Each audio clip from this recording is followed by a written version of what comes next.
nome é Jamil Shade. I'm your Jamil Shade, eu serei o I'm here from São Paulo, so welcome to São Paulo for all of you not coming basically from the city.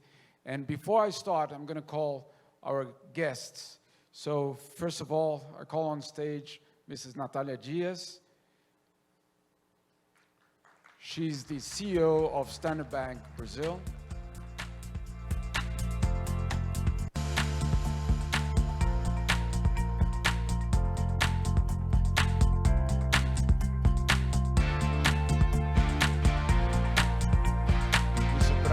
Luis Cassama, Vice President of both, join us.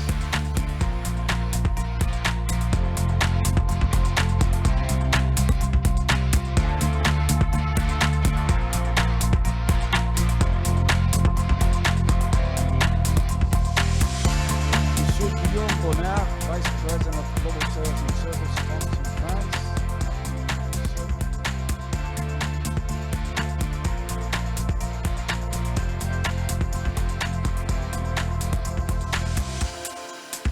Mr. Patrick Lamini, CEO of DBSA.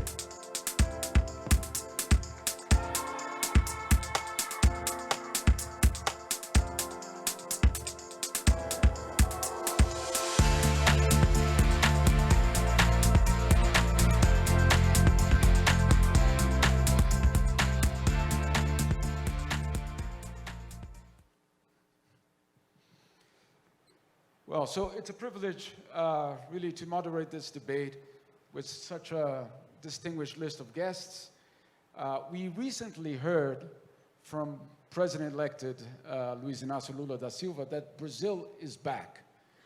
I heard this sentence somewhere else also, but anyway. And tomorrow, I'm sure we'll hear from Ambassador Celso Amorim, perhaps the new directions that this foreign policy will take as of 1st of January 2023. So I'm sure it will be very interesting to know what directions this country will take abroad. What will be the insertion of this country in other places of the world. But certainly, one of the key elements of this bridge building process will be infrastructure, no doubt. And today, we have here some of the main actors of this debate. We will have a conversation here, but obviously, we'll open to questions from you all. But I would like to start with Mr. Lamini. If you could tell us, sir, what are the main projects and priorities that you could envisage for the next coming years in terms of infrastructure, and how can we link this to Brazil? Welcome, sir. Thank you very much. Bon dia. Good morning. Really, it is quite an exciting time. We are quite excited to hear that Brazil is back indeed. I think as the African continent, we always wanted Brazil to be back because we do believe that we have quite a lot to learn and to partner and do with Brazil, both on the African continent as well as in the rest of the world. But really for us as a Development Bank of Southern Africa, I think it's quite important that as we talk about infrastructure and we talk about, we are actually just on the back of COP27, the Conference of Parties in terms of the United Nations Convention for Climate Change. Really, it is something that as emerging markets, we also have to look at the sustainability of our infrastructure, the coexistence of both human and nature in terms of biodiversity, and the necessity for us as humans to recognize that nature can live without us, but we cannot live without it. And therefore, it's quite important that it becomes the center of what we do. And the sustainability of our cities will hinge on how we protect, promote, and coexist with nature. So therefore, as the DBSA, for us, it is important that as we are looking into water and sanitation infrastructure, we take into account how it is impacting on nature and how it is promoting the economic prosperity of both South Africa and the rest of the African continent. But also, we also have issues of smart and responsible waste management, which are extremely, extremely important. We know that as we engage with Brazil, Brazil is one of the great examples of higher contribution by the agricultural sector to the GDP of Brazil, and more sustainable jobs being created by the agricultural sector in Brazil. And therefore, we believe that as the continent of Africa, there is so much. We have a lot of arable land. Actually, in the space of the world, we are the least productive in terms of our arable land. And the security of food for the peoples of Africa and the peoples of the globe is extremely important. We know that you are a global phenomenon when it comes to agricultural output and export of agricultural products to the rest of the world. And therefore, we want to create more jobs for the peoples of Africa. We want to create more and attract more youth into the agricultural sector, and also making sure that we have a very enabling and sustainable infrastructure, both in terms of water and sanitation, in terms of waste management, in terms of aviation infrastructure, in terms of energy infrastructure. Security of energy is the biggest catalyst of economic activity in our countries. So these ICT in terms of technology and telecommunications are extremely important. Now we need to start talking about the emerging of smart infrastructure, or technology and infrastructure, making sure that our infrastructure is smart, our infrastructure is able to respond, our infrastructure is resilient, because climate change is also telling us that we need to do our infrastructure much more than we've ever been able to do before. And the continent has actually discovered that we are extremely susceptible to adverse effect of climate change. I mean, in South Africa, we've seen that on the eastern side of South Africa, where floods decimated a number of communities. So there's quite a lot, actually. As you said, this is just the beginning.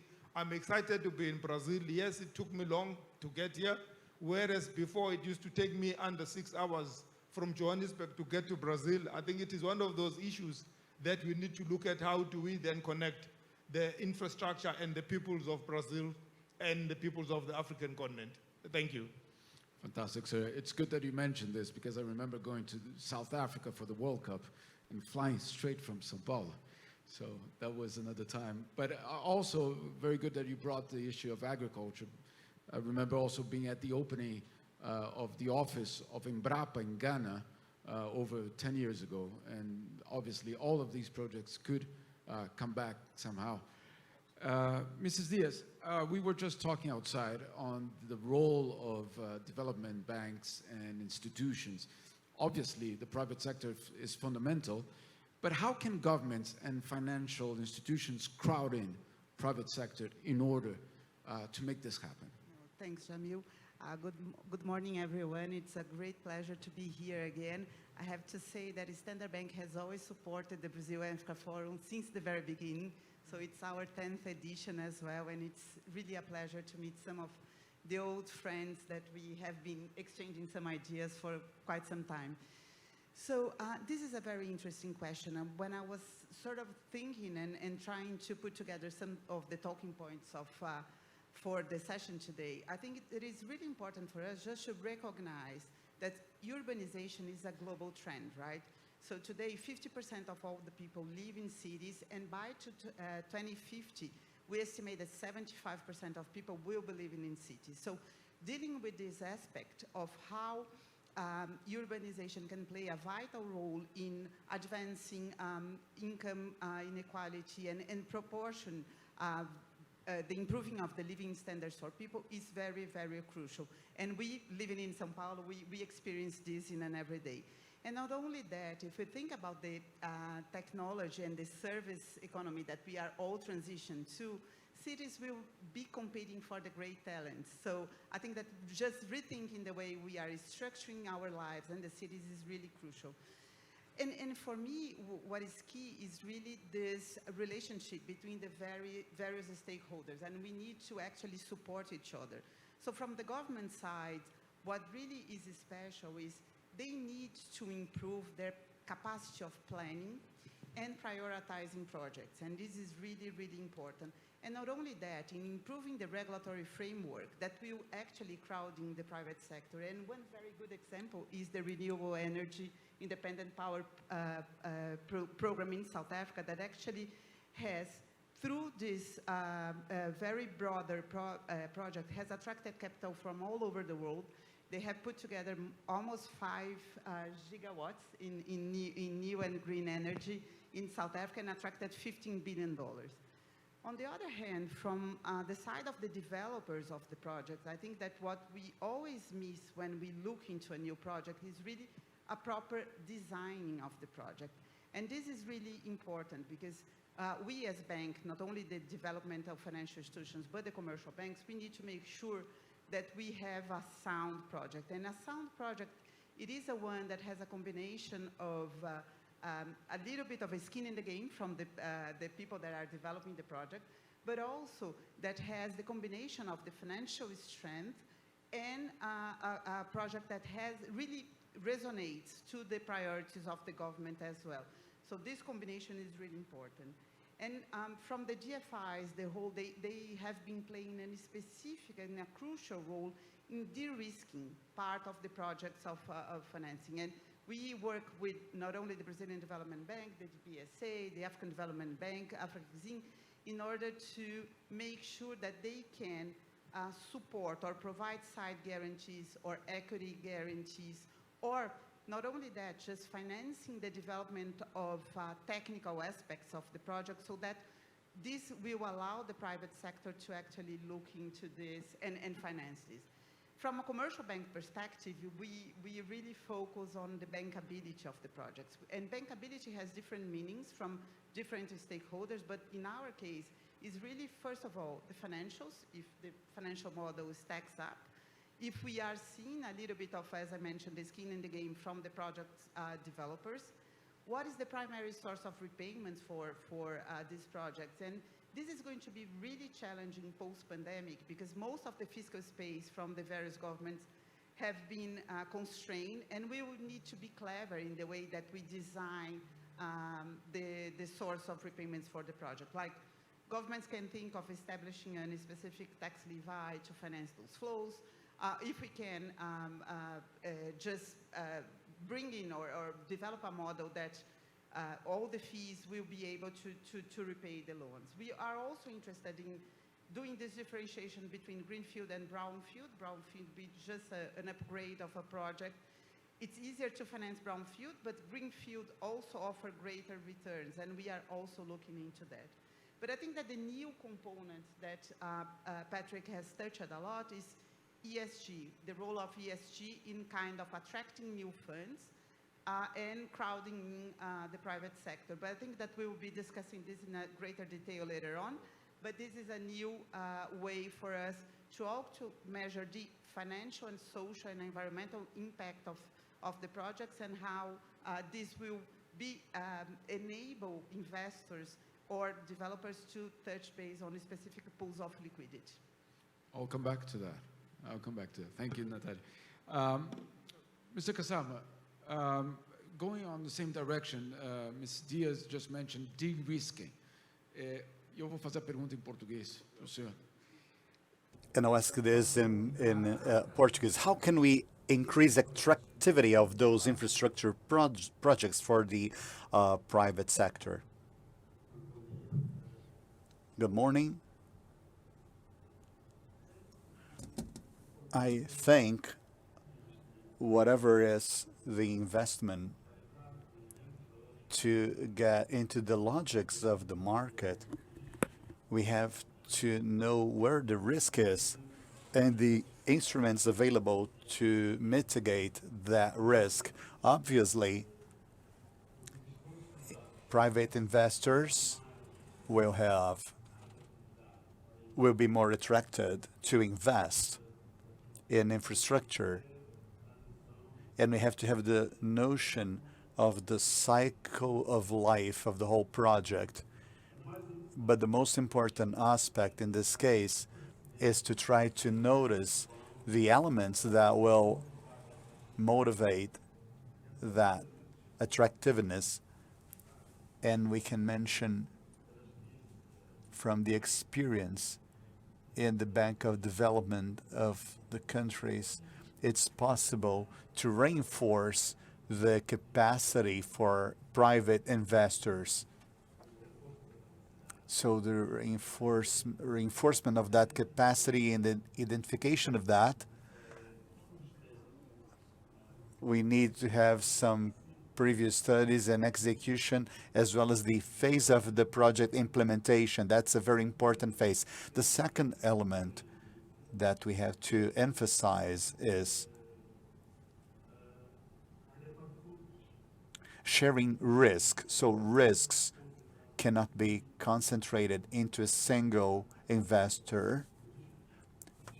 We have the systemic risk that somehow can compromise the whole investment chain.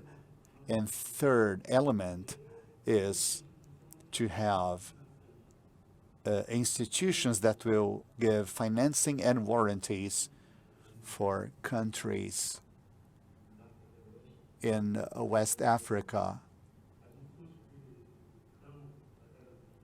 They provide warranty, or somehow they demand part of that risk.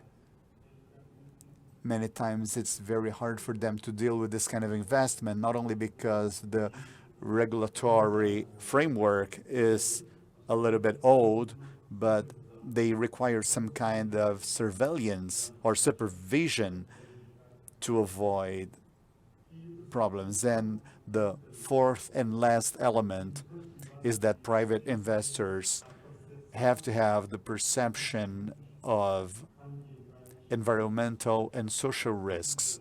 For instance, I can give you the example of the construction of a bridge, where this bridge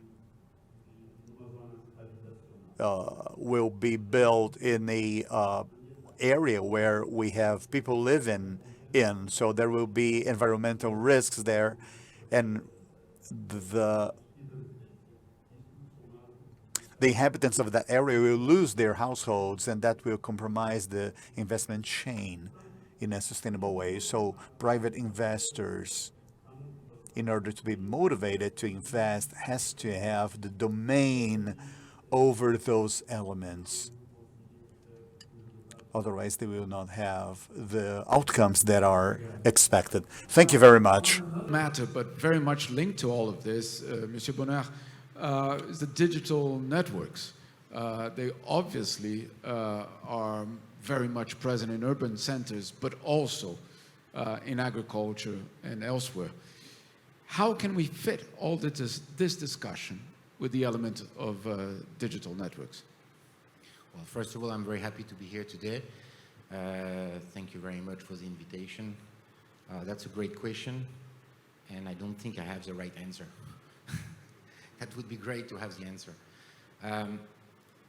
We are every day facing the same struggle to try to align all those parameters of the equation, which is sustaining progress, being part of the development of countries, not damaging the environment, and trying to find the fundings.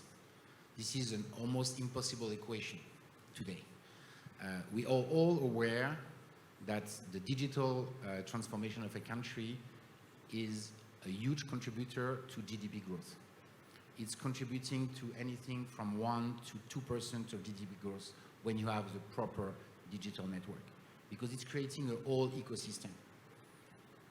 This ecosystem is of course creating value, and that's where the link with finances can be made. Is we can create value out of a network, whether it's a digital TV network or radio network. That's something we create every day. Now the question is how we can create the bridge between the private financing, because as you perfectly explained, private bankers have huge constraints, and not because they don't want, but because international regulations that don't allow them to come in specific countries, saying no, those countries cannot, answer all the different KPI and everything. So it's very difficult for even willing bankers to come into projects. We are facing that on a daily basis. People say, oh, we want to come with you. We want to be part of your project. And then we end up by, no, sorry, we can't, because if we try to do that, we will go against some rules and regulations, and that's going to be impossible for us. So we go to the public sector again, which is okay. We are lucky because in France, we have a very powerful tool with the French Treasury that is allowing us to, we are developing a lot of projects now in Africa, financed by the French government, so this is a huge tool, but it's not something we can use on a daily basis, and we would be more than happy to help the private sectors to come along with us, because again, that would create value, because one question was also how we can monetize the project, because it's very good to invest hundreds of millions in infrastructure, but of course, any private banking, they have something to do which is called profit. And with the data today, this is a new gold mine. And once people will understand that we can translate data into profit, then we can even try to find new ways of financing by using data as a leverage for the financing. So we have a lot of solutions, but again, there is a huge struggle between what we think is the best and what is possible today. Thank you. Mr. Dlamini, we obviously see a very big challenge in emerging economies on how to jumpstart basically this digital economy while having to deal still with traditional infrastructure issues. In your institution, how do you try to close this equation? What are the paths in order to, at the same time, jumpstart on this digital world, but also solving traditional infrastructure issues? Thank you very much, Jamil. I think the advent of technology is coming to give us exactly that solution, to deal with what would otherwise make our leapfrogging as emerging economies almost like impossible. Take a space like health and education currently, that it will require massive infrastructure to roll it out to each and every citizen of an emerging country or emerging market country. But technology now says you can use terrestrial infrastructure or you can use satellite infrastructure to reach every corner of the globe. You can have the best doctors and best teachers, lecturers and professors in Brazil offering lessons into any part of Africa, or Mozambique, for instance, or Angola, for instance, or Cabo Verde for that matter, given that they are also Portuguese-speaking countries. But over and above that, those actually that are converse with also English can also be able, wherever they are, make it what would otherwise not be doable, now doable. So, and again, it also means that our infrastructure could be much more smarter. It could be much more predictive. And we can be able to pick up issues before issues happened. And it is all thanks to the advance of technology. So therefore, we have an opportunity as emerging markets and emerging countries to really fully embrace and integrate technology and digitize our systems and our infrastructure in such a way that it can be able to solution for a lot of our current problems. Take, for instance, I know I used to be here some time back for water and sanitation here in São Paulo specifically, where I walked into a control room that was monitoring the workings of water and sanitation across a big part of São Paulo. And when there was an issue with the quality of water, it will go yellow. And then it started alerting the operational team, the supervisors and managers, that please attend to area so and so, this is the problem.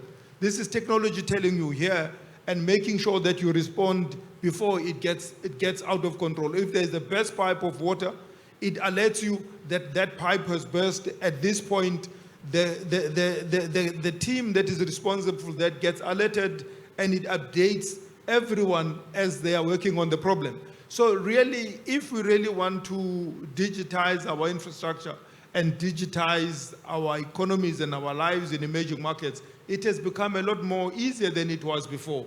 So it is to our own advantage that we begin to embrace the advancements in the technology space. And agriculture, for instance, you don't now waste water because you think that you must irrigate now, and then technology can tell you that it has gone much more drier at this point. It's still wet at point B, therefore irrigate at point A. So this is how actually we are now reaping the benefits of the advancements of technology. But how then do we make sure that our youth and our universities begin to make the universities and the youth as they come through our education system very relevant for various issues of our social challenges that actually we are faced with. So really for me, I think as emerging markets, we have a massive opportunity to advance our economies by embracing technology as soon as we possibly can on a number of issues that we currently are experiencing in our economies. Fantastic, thank you. Mrs. Diaz, climate change is a reality. Only denialists would say otherwise, and we had many of them in Brazil for the last 4 years, but anyway. My question to you is basically, first, in Africa, but also in South America and other places of the emerging world, what we saw was basically, or what we see is that those who contributed the least for the problem are those suffering the most. So my question to you, ESG, how is this impacting financing and basically the criteria of engagement of the private sector in your construction, let's say, of this system? No, this is a really important question, and I think that we are just in the middle of a process that is evolving, right? And everything is changing. So there is a number that always strikes me, is that the United Nations estimate that for us to close or to meet the targets of the Sustainable Development Goals, we need to be investing $3.5 trillion per year. We are investing at probably 1% of that amount. In the actual pace, we will only meet the SDGs in 2086, if I'm not mistaken. The paradox, though, is that there has never been such a wealth on a global basis. So the total stock of liquidity in the market is 350 trillion. So it's not about money, it's really how we take decisions, right? And to be very honest, I think that we as especially the private sector, we are evolving that thinking. So I think that up until now, all the decisions have been taken into consideration risk, return, liquidity, and that was it. And we are now getting more familiar and including in our financial models the variable of impact, which is super abstract. And we are now trying to discuss at different levels how we are going to measure the impact of those investments. So how many jobs it's going to generate, how much we are going to save in terms of green gas house emissions, and so on and so forth. So I think it is a learning curve for us. The GFIs, they have always taken into consideration the impact to society, the planning, and etc. And I think that the private sector is now only learning that. But it is very promising, because I was reading an article the other day, and the total ESG, the total amount of flows flowing into ESG projects is roughly 40 trillion at this stage, and it's meant to increase a lot. What we are doing at Standard Bank, we have just approved our global climate policy, and before that, actually, we have selected 7 of the SDGs, and we are aligning all of our financing practice to advance health, education, infrastructure investment, trade and investment in Africa, financial inclusion, and I'm missing a few of the other areas, but those are the main areas. And we are putting specific pots of liquidity to actually finance that. So we have committed to finance $15 billion in sustainable finance instruments for the next 4 years. And we are also trying to develop solutions that will actually help us not only to measure the impact, but also to advance some of the technologies and the areas that we think are going to be crucial going forward. Fantastic, thank you. And actually, continuing on this topic, e continuando nesse assunto, o planeta acabou de... The planet has just reached the mark of 8 billion people in population, and of course, many of the cities in the African continent will still grow significantly in the next decades. So, what, in your opinion, would be the way forward to finance the infrastructure for these cities while at the same time transforming these cities into sustainable cities? Thank you for your question. I think the issue is very important, and it's so important that it's hard to give a specific answer to it. Because if you look at the SDGs, and especially as relates to sustainable cities and communities, we notice that these structures should be open structures and easy to access, easy to reach, and they should be resilient but also long-lasting. Now, in order to build sustainable structures, obviously, you must take into consideration some aspects that will be in different stages in these cities. Some will be short-term and others long-term. Now, what the African Development Bank can do, just to remind you, it's a West African bank. We have 8 countries, and so the population from these 8 countries, and what we have been doing to keep up with this galloping population growth, we could say, is to try and improve urban mobility and of people and goods. And this involves the construction of roads and roads in cities and between cities, and that is also followed by sustainable lighting projects and integrating the environmental issues, protecting the environment. Another aspect, which is just as important, so the policies for city development that the bank has considered and executed is to focus on mass public transportation. At the moment, we have a project on the Ivory Coast and in Senegal also, and we are currently trying to decentralize the cities. Some of them, for example, the airports are about 50 kilometers away from the city center, and so that has to be followed, obviously, by projects that are going to respect the people living there, also the environment in those areas. The third aspect that our development bank has worked on is the protection in urban areas of people and goods, and that is, we are trying to also meet the needs of climate change and the effects, more specifically floods.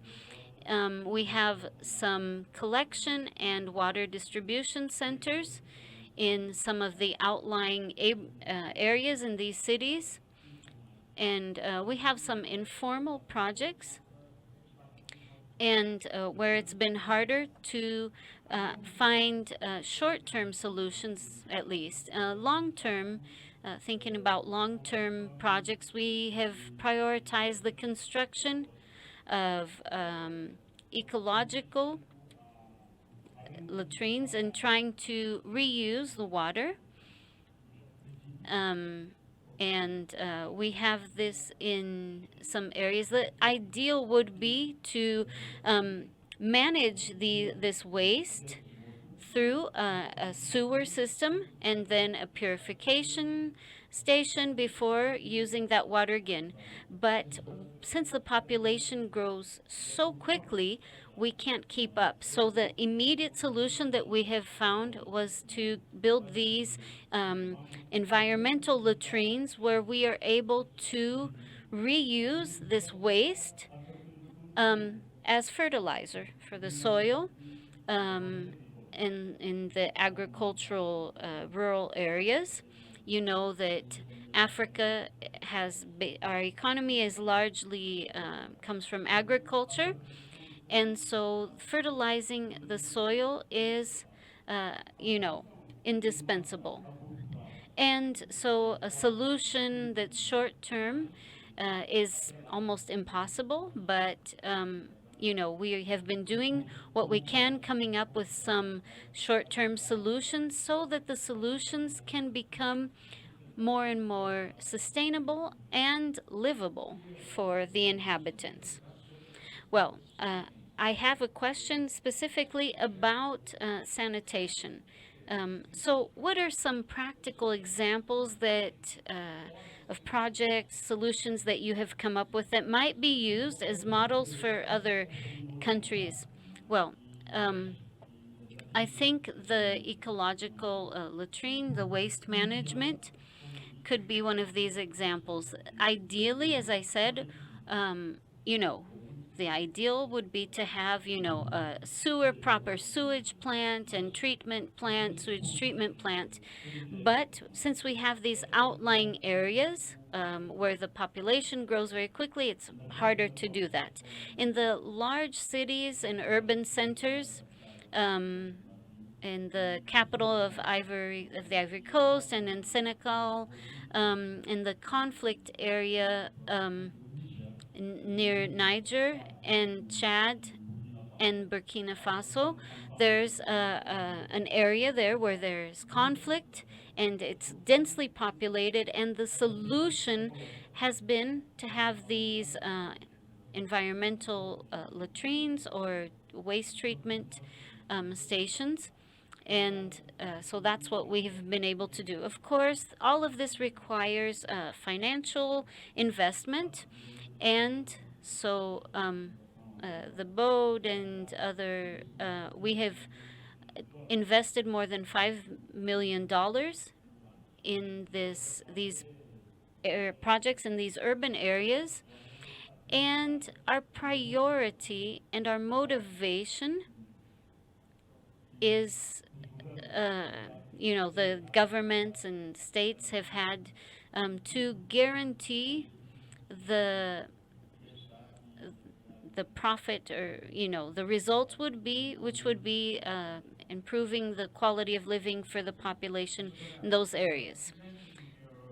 Senhor Boneus, você mencionou nas suas primeira fala sobre os serviços digitais de dados. Então, como essas novas cidades sustentáveis podem lucrar ou pelo menos ter alguma vantagem seguindo por esse caminho?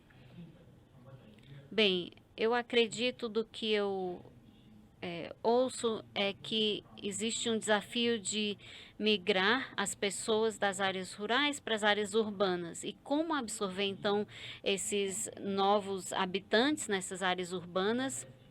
Então, se a gente tem menos pessoas nas áreas rurais, mais pessoas para alimentar nas cidades, como é que a gente vai... To the digital. Once you have, of course, it's not a magical recipe, but I'm sure that once you are able to provide to your country a large digital network, allowing people to develop businesses, because we've seen in all the major countries in the world, wherever you have a very robust digital network, people start to create, and I can see that in Africa every day. This is a continent where you have on a daily basis people creating their own companies from their home. They don't need to go to Abidjan, they don't need to go to Abuja, they don't need to go to any big cities. As long as they have an internet connection and they can get access to the world, they can make business. And see what they do. And also, what I've noticed is when you have nothing, you have everything because you are very creative. And I've seen solutions in all like what we call third world countries, but we could learn so much from them because they have created a system where they can do a lot of things with nothing. Us, we need to push a button to get electricity. And if we don't have the electricity, we are lost. If we don't have the metro on time in Paris, we have a demonstration. Well, there, you don't have any choice. You don't know when your taxi booth will come, so you anticipate. You need to call your friend, you find a solution. You need to create something for your own home, you will do it by yourself. So I think if you match the creativity and the technology today is cheap. Internet is cheap.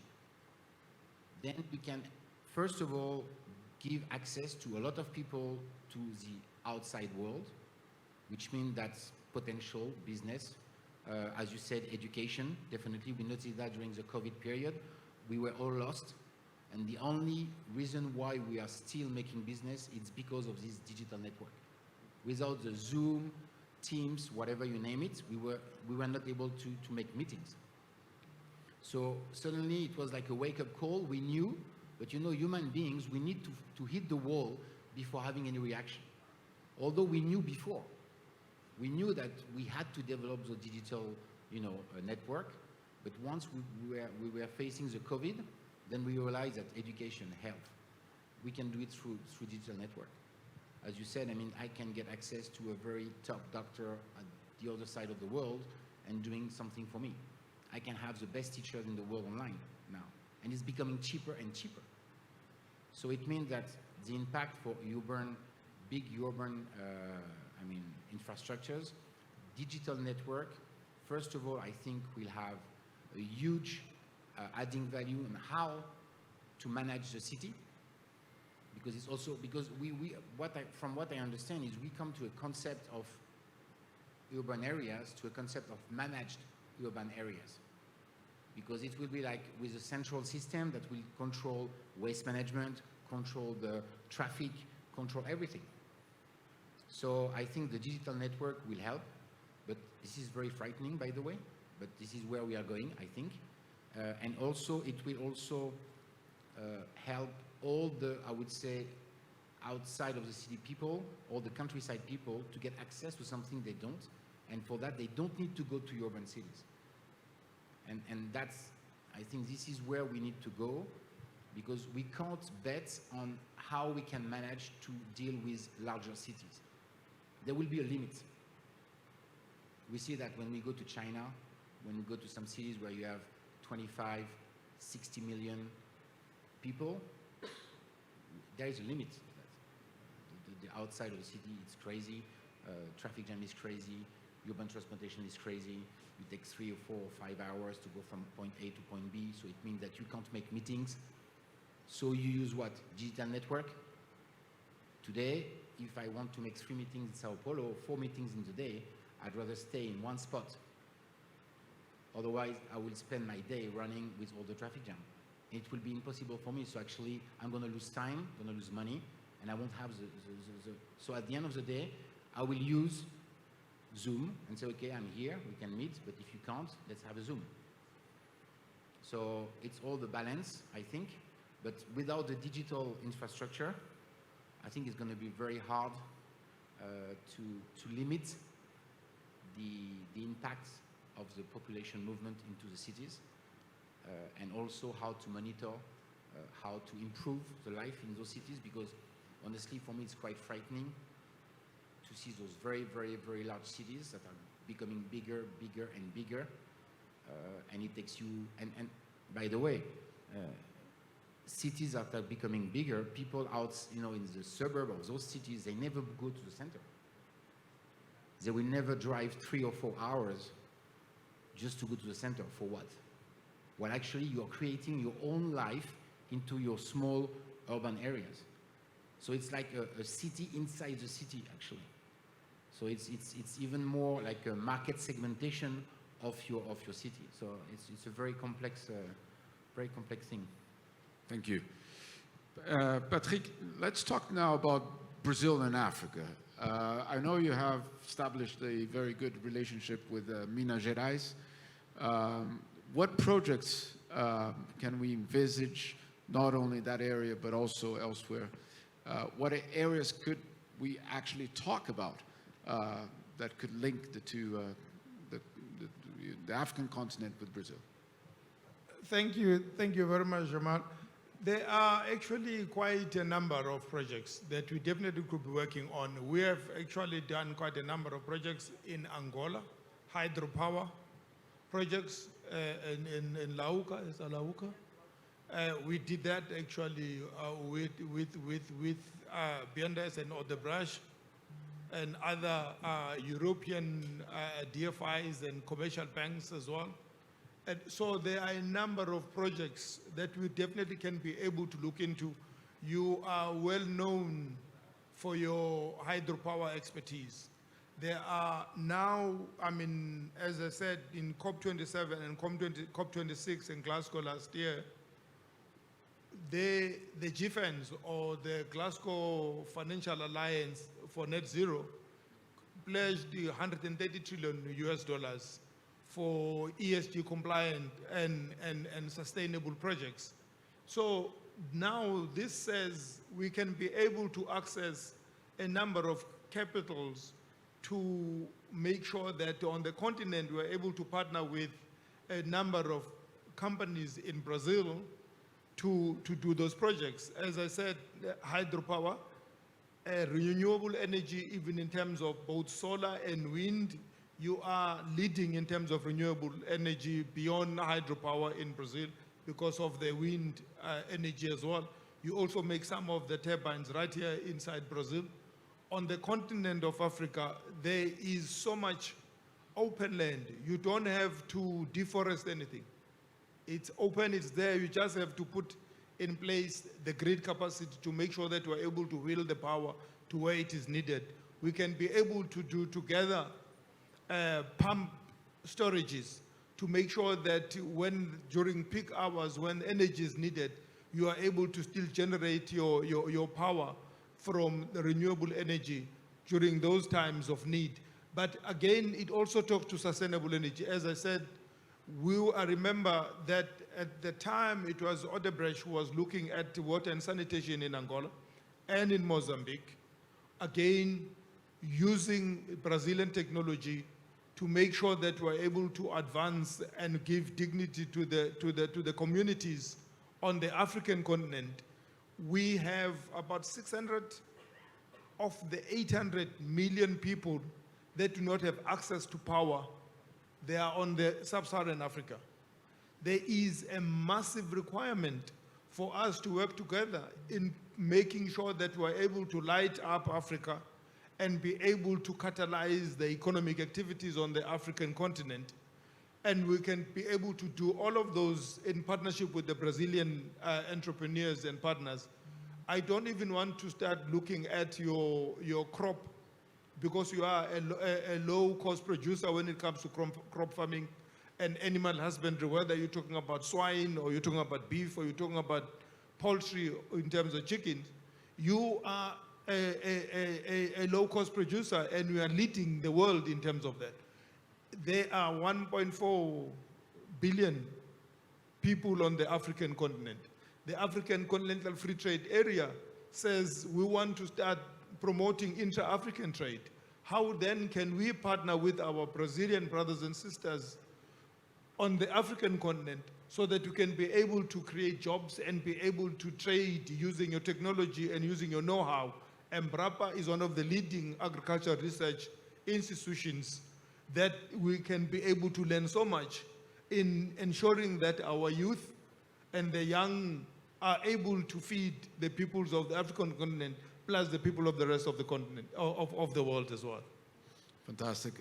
Ms. Diaz, do you want to jump in this discussion on basically the connecting points or to light up Africa without having to go to Paris, London, that we could establish a direct link? No, exactly. I hope that Brazil is also back on the Brazil and Africa relations, and we are all hoping that, because there are so many potential areas of collaboration, right? Agriculture is definitely the low-hanging fruit, because Brazil is basically the leading tropical agriculture producer, and the savanna, the African savanna, is very similar to the Brazilian Cerrado. So we have been advocating for a greater interaction specifically in agriculture for many, many years. And I think that the challenge that we have sometimes is that there is a lot to be done here in Brazil, in infrastructure as well, and in Africa. And at same stages, we do compete with each other for global funds. But as I mentioned, there is unlimited resources, and I don't think that we need to compete. We actually can try to identify which are the areas where we can have synergies and leverage on the technology that have been developed here to fast forward the energy transition in Africa. And to your point, we are very knowledgeable on the hydropower plants, but also there is technology is becoming even cheaper for solar and for wind. And this is definitely one area where we can collaborate. And also in terms of logistics and transportation. So those are all segments that both areas, they need investments, but I think that we can also sit together and think of solutions that can kind of apply not only to Brazil, but to Africa as well. And this would be a good start, how we can kind of collaborate and think of solutions that can apply to both regions in the globe. Thank you very much. At this point of time, I'm going to open to questions from the audience to any of our speakers. If you would like to ask questions, including on the World Cup, please. Otherwise, I'll continue. Huh? Anyone?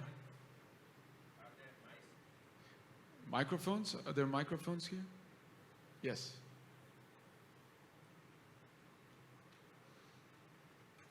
Carol, here in front. The question. Okay. Let me just. We're here. Hello, gentlemen. Here's for you. Yeah, my name is Long Mbasi. I'm the Secretary General of the United Cities and Local Government of Africa, and I like the title of this forum on sustainable cities. And I congratulate the panelists who have touched on the key aspect that brought me here. I came from COP27 as well. And at COP27, you alluded to it, moderator, that the people that did not create the situation we're in are those who are suffering the most. And you remember at COP27, we had a huge, very hard debate on loss and damages. And when I hear what our DFIs and private banks are saying here, it gives me some concern about the way cities in Africa will be treated. We don't have anything wrong with having bankable projects. But do you take into consideration two things? Number one, in Africa, and maybe part of Latin America as well, you deal with people that were forced to have their lives out of control by them. They don't have money. And you are saying you need your return.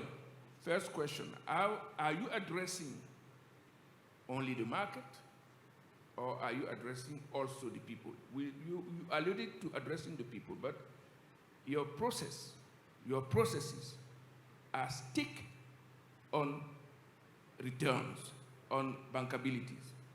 Number two, if at all we are serious about the impact of climate change on the people and about the services that the forests in the Congo or in Amazon are rendering to the world, why don't you talk about compensation of this service that Africans are rendering, and what kind of mechanism can be set to allow that the service that is rendered by Africa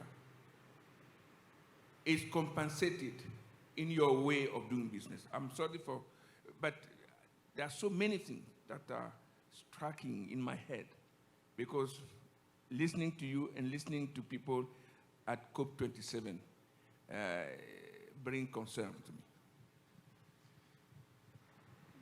Mrs. Diaz, do you want to take Yes, this? I can start and just invite my friends to jump in. So I think, as I mentioned, there is an evolution, right? So we as a bank, we have, based on this new climate policy that we have set up, and also in our sustainability impact that we are looking for, we only in 2021, and I have a few numbers here, we financed almost $3 billion in affordable home loans in South Africa. We actually issued a social bond that was entirely directed to finance affordable home in South Africa. In terms of the climate change, we have done 14 facilities to finance in the total amount of $10 billion to finance energy transition projects.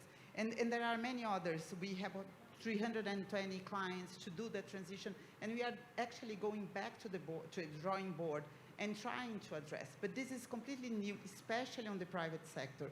So one thing that we've done, and it is really a project that resonates to me a lot, is a project that is called One Farm, which is basically taking advantage of the technology. We have plugged into this platform all the various actors in the agriculture value chain, from the guy that developed the seeds to the end consumer. And we started analyzing what were the issues that they had alongside the value chain. And we identified that only providing microinsurance, mini loans, the productivity in the agricultural area could be improved by 70%. And we started doing that. During the pandemic, we went one step further, and we have actually also plugged into the platform NGOs, and also all the farmers in South Africa that have an excess supply, and we have distributed 300 tons of food throughout the pandemic. So I think those are small-scale initiatives, but I think that if the entire private sector starts paying attention to that, that would be, that can have the power to move the dial. When it comes to losses and damage, I think that you are spot on, because this is the most important debate that we have right now. Africa only corresponds to 4% of the global emissions, and it's not fair for us not to allow Africa to industrialize, to increase intra-African trade because of the climate change. So I think this will involve a lot of negotiation, a lot of efforts, and I hope that Brazil can contribute to that. Brazil is in a special situation because most of our contribution to the climate change is really because of deforestation, right? Our energy matrix is super clean, and we can, with very little actions, not little, but with small actions, we can actually be the first country to reach the net zero in a couple of years.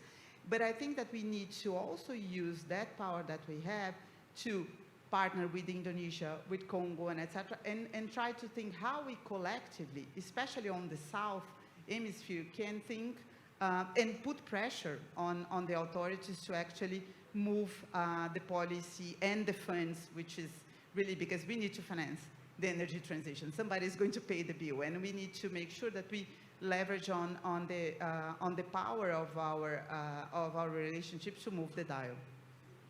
Fantastic. Do you want to, por favor? Não, eu só queria dar uma contribuição. I'd like to say something to the first question you mentioned, emphasizing your concern in terms of the profits and not in the lives of people and projects, social projects. We can discuss that, but the project of development and the impact in people's lives has to be also seen in the medium and long run. And this goes through the policies of governments and the private sector who funds that, comes giving support to those projects. Let me give you an example from the development bank that I work for. Our priority is social sectors, education, health, household, and infrastructure. So this is in a stage with programs of development of the member states or governments. It's not a private sector that is going to solve the problem of health and education and so forth. The governments of the countries involved have to emphasize that concern that will only be solved in the middle or long run and not immediately. It is of climate change, some of the banks, especially the French banks, they have already been updating their return models to actually give benefits to projects that can actually meet the climate transition and etc., which is something that we have been trying to copy, but France is a lot ahead, and I think Germany as well. Brazil is in early stages, and this is potentially one of the ways that we can do that. But I totally agree. I mean, it is more of the role of the governments and the GFIs rather than the private sector. But the private sector is trying to adjust the models and eventually will come to the game in a smaller scale, but also to contribute to that. Thank you. Obrigado. Eu acho que Dominique tem uma pergunta. Thank you. Yeah, Dominic O'Neill from the UN Sanitation and Hygiene Fund. In the fund, we believe that the sanitation economy has the opportunity to transform lives, impact, and access to sanitation. And the sanitation economy in Nigeria alone, we believe, is to be up to worth $8 billion. So there's a question. How do we bring about the same sort of transformation that we've seen in off-grid energy, for example, into off-grid sanitation? We talk to a lot of investors, a lot of bankers, and I don't know what it is, but we have difficulty talking about sanitation. There's something that puts people off. Much more happy to talk about solar power and clean water, all of which are same part and parcel of the same challenge. But how do you think we can package sanitation to be more palatable and more investable for the future? And we do have a side session, a side event later, which everybody's welcome to, where we're going to explore this further. But that's a question. Thank you. Anyone specifically that you want to? The panel. To everybody, thanks. I can take you. Patrick and Kassem. Okay, thank you. I think, Dominic, you are making a very important point.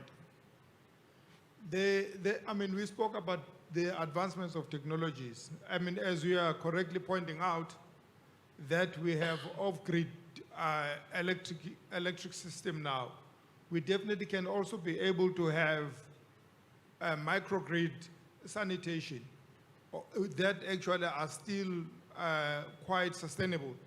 And these are the kinds of things that actually ourselves as DFIs or development finance institutions can really be able to deploy our risk capital to make sure that we are able to drive and develop such projects into replicable scales and be able then to crowd in institutions like the commercial banks and the private investors. I mean, multilateral development banks and DFIs really are best positioned to make sure that we are able to develop such solutions. It is something that actually is very, very, very possible and doable. But DFIs together with governments, as well as accessing the philanthropic capital, that because it's concessionary, it is also patient in terms of its tenure. So we really can be able to come up with this and work together with our universities, because that's where these kinds of creations and innovations can be able to come from. To solution, social entrepreneurs can really be able to solution for such things. It is something that is well within our grasp. We can be able to develop such and then be able to replicate in many various communities across the African continent, as well as emerging market economies as well.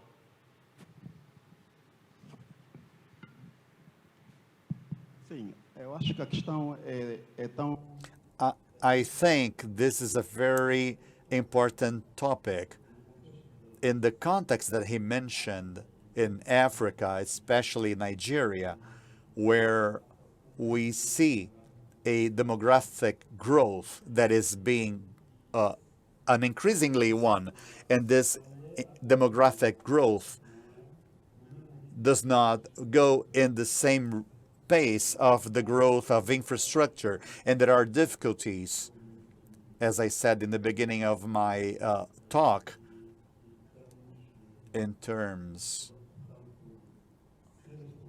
of having problems in terms of basic sanitation, especially in big cities,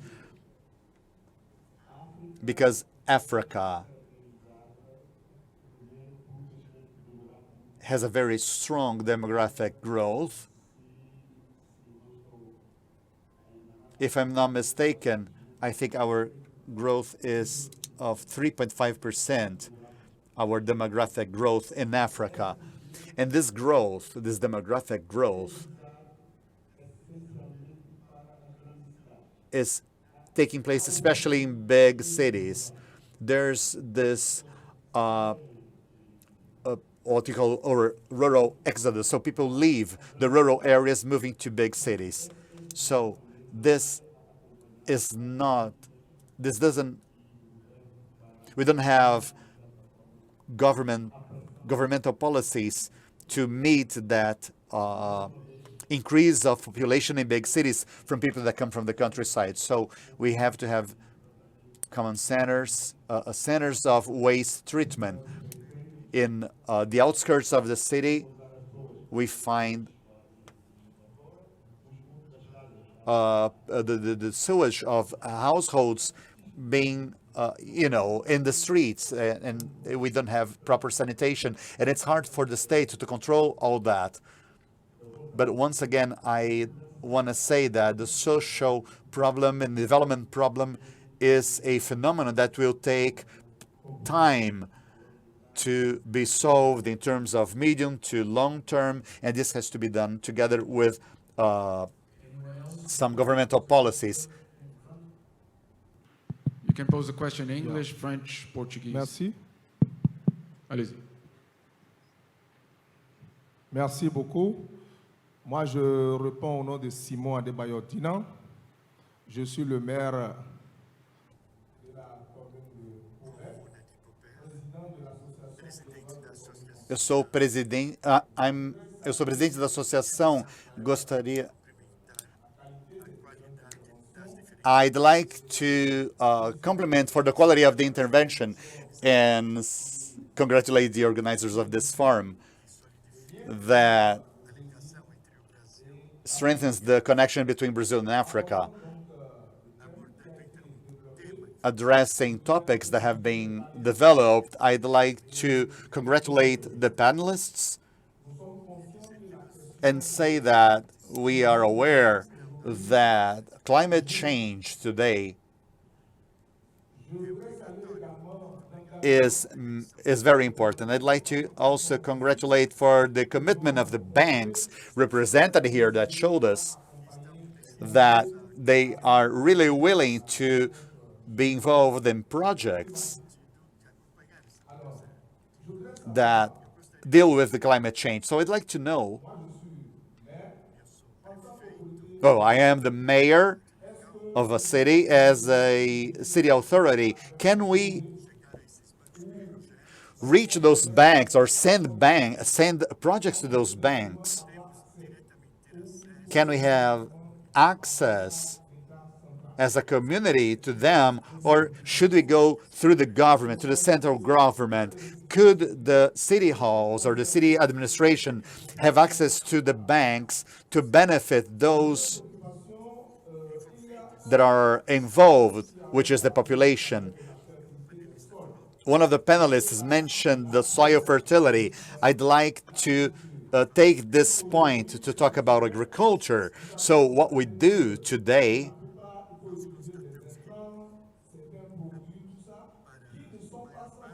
we see that for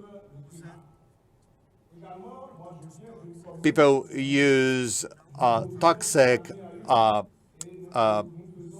fertilizers, which is not good for the populations. We deal with palm oil, and we see that the more we produce this kind of palm trees, the more the other trees are destroyed. So what do we need to do in this situation in order to preserve the environment? And to finish, I heard many times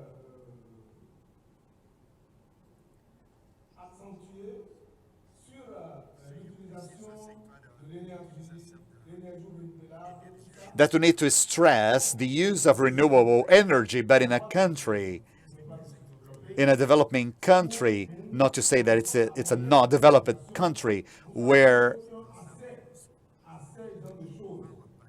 we know the part of the population who have access to those things. Some areas can only set fire using coal. So how can they move from that stage to the modern stage that we have to do? Thank you very much. So, would somebody specifically like to answer?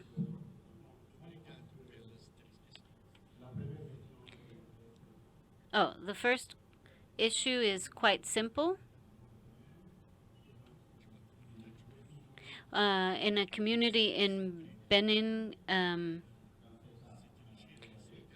in this case, you can always go to the development bank, the West African Development Bank, and usually you have to go through your local government, but we follow the local policies, especially in the territories like is your case. And I don't think that there would be any problem or issue in directly contacting the development bank directly. Your second question, as you said, we are poor. It's a fact. We are poor countries. So how can we... this is a very contemporary debate. How can we have this energy transition? And the West African Development Bank, we are focusing on increasingly using renewable energies. We started with this in Dakar. I don't know, CEB, I don't know if you're familiar with this project where the bank invested 40 billion, around 40 billion into this project. And we are slowly getting to or expanding the project, and we hope to reach other countries in the next few months. And regarding the fertilizer, as I said in my previous comment, it's difficult, but it's a short-term solution that we have found. The example that I gave before. Obviously, we can't do it immediately. There are budget restrictions, of course, and the member states don't always have the budget, the resources they would need. But regarding the security in these different areas, Bamako, they have very serious issues with security, with jihad fighters. We also have the results of the pandemic with COVID-19 and the effects of war in Ukraine that we have felt also. And considering all of that, obviously, as a development bank, we are aware of these issues and we will continue to work towards this. In our first break, if you would like, you can talk to me and I can give you some contacts and the steps to contact us. I think I have been quite covered by Brahma in his response, but I think just quickly on the use of coal by communities and the importance of renewable energy, given the importance of climate change. I think here I'm looking more of solutions like off-grid solutions, as well as possibilities of embedded generation for businesses in local areas. There is now those kinds of solutions where you can be able to have embedded generation for a company in location A, or the use of rooftop solar systems to make sure that there is lighting for communities. These are, I think, the kinds of micro solutions that can be tailored for specific communities and village communities. And maybe with the expansions of the population, you can then be able to scale it up to a much more bigger macro system. But there definitely are a number of solutions that can talk to micro solutions for specific communities, and given the sparseness or the distances in rural communities. Thank you. Thank you. We have a last question. I'm really sorry, sir, because we are running out of time. There's one last question here. Please be brief. Very, very brief. Fantastic. And actually, it's not only a question, but kind of a proposal. We are not naive. We know the consistency of a state, and we all respect it. But since we have the investors, the financiers before us, as a mayor of the city of Kumba in Cameroon, I want to make a proposal that the financiers, since we are all talking about decentralization, most especially in Cameroon, and of course in Africa, why not in the world? Because we know this is the key to development. We say it should start at the base, right? If truly we are serious, I think the financiers that are the keys, the most important element of development, should start thinking about how to honestly foster local development by maybe beginning with a minimum package and possibility of working with the decentralized units at the base, whilst you leave for your security purposes, financial security I mean, you leave the very huge level at the level of the state. Please start thinking of a minimum package to be able to work with the local governments directly, so that there should not be this bureaucracy and barrier. Thank you for your kind attention. Thank you, sir. Does anyone else want to comment on this? Yeah, well, we do work directly with local governments without the central fiscal support. So it is something that we are able to do, and that actually is quite doable. But again, I also encourage social entrepreneurs so that they can be able to come with social solutions that actually can be scalable at a later stage. But it is something that is very much doable at a micro level, and with actually very cost-effective investments. Thank you, Patrick. I'm going to give up my last question in order for the gentleman there to pose the last question, and then we are at time. All the way in the back. I promise, Carol, it is the last question.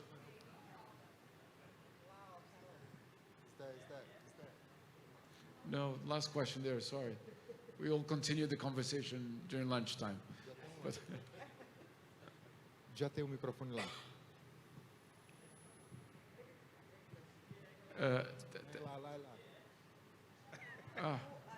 Well, the two last questions. Very good. The first here. Yeah, my name is Dapo Wahab from Nigeria, Africa. So I want to thank you very much for giving me the opportunity to say what is in my mind. My question or contribution goes towards, I want to say in what way can non-governmental organization in Nigeria partner development bank to achieve their aim and objective of sustainable development, such as women empowerment, social intervention, and agricultural practice in rural areas. In Nigeria, Africa, we have women, they are into the production of charcoal in local areas, but they don't have money to produce it. And we know that most of this charcoal is being used in big cities in Nigeria. You understand, as part of renewable energy, they are using big cities in Nigeria like that. So we have some NGOs in Nigeria. They are helping those rural women, you understand? So that would, my question is that in what way the development bank can partner those NGOs to achieve those aim and objective? And the last question is the gentleman here. Hello. Thank you. My name is Koiradi Mohema from Zambia, Research Affair. I have a concern and a contribution. Starting, I'm exceedingly concerned with the financial. Mostly they are concerned to fund the states as opposed to private sectors. I don't know, maybe it's the fear of risks involved to fund the private sectors. Huge funds goes to states. To the end result, there are a lot of tedious process for that money to reach the intended project or the intended beneficiaries. How do you resolve? Maybe my suggestion, if you say we'll fund the state like the climate challenges or challenge, we'll fund 50%. Then to the private sector, we'll also fund 50%. Or we say we can fund 20% for private sector, and the remaining percentage goes to the state. How do you strike the balance? Secondly, I think we must look at the mode of financing. Most of African countries, they have got ideas, they have got homegrown policies that can meet the challenges that they go through. Now, they are having difficulties to access funding. So I think we must take judicial notes from the financial point of view, that there are ideas for African countries that they can use to fight their challenges. But the difficulties is to access these finances. It's good to say there is availability of finances, but how have we made it to be more easier to be accessed by the African countries? I think that's the challenge that we have. If you look at the developed countries, they want to look for finances from these banks. It's very easy to access. But in African countries, it will make a lot of applications, tedious process involved. At the end of the result, the African country will just give up. So I think that's more challenging to African countries. Maybe the last, we all appreciate that we continue with this trajectory of having such meetings, because you have a first-hand information to hear what African countries are going through. I think you have done well to provide this platform. We appreciate. Thank you. Thank you. So these two questions, Mr. Bonheur? To the last question, I think it's true that it's difficult to structure financing, but from our side, because we are combining two things. One is digital, two is also trying to improve our, I would say, green footprint through our solution. We have almost no trouble to find financing. it doesn't mean that it doesn't take time, but we never had a no from a financial institution because we are putting on the table some very structured projects. The thing is, I think there is a tendency, and I understand it, and we all understand it, that it's all about, okay, we need to ask money, which we fully understand. The thing is, projects that are sustainable always find fundings. That's my interpretation. I mean, I've been in the broadcasting industry for like 10 years. I've been in many different kind of projects before, health, infrastructure, heavy one. All the projects that didn't make sense couldn't find any financing. All the projects that were making sense were finding financing today, and we have to be smart. If today, and I'm going to give you just a little, I would say help. If today money is in the green, go to green. The thing is, from what I hear, is people who are setting the rules run the game. That's the basic rule in the business. If you want to run the game, you have to set the rules. And I'm bouncing back on what you were saying before, is how countries like Brazil and any country from Africa and other country facing the same issues are sitting together. The power of negotiation of Brazil plus African continent will be just amazing. Nobody will say no. You have 2 billion people sitting around the table. Who's going to say no? It's all about setting the rules. And we all agree that rules are set by the same countries. And as you said at the beginning, why should the minority of the people having an impact on the environment should pay?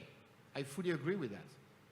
The thing is, once those very same people who have almost no impact on the environment will sit together and say, no, that's going to be our rules.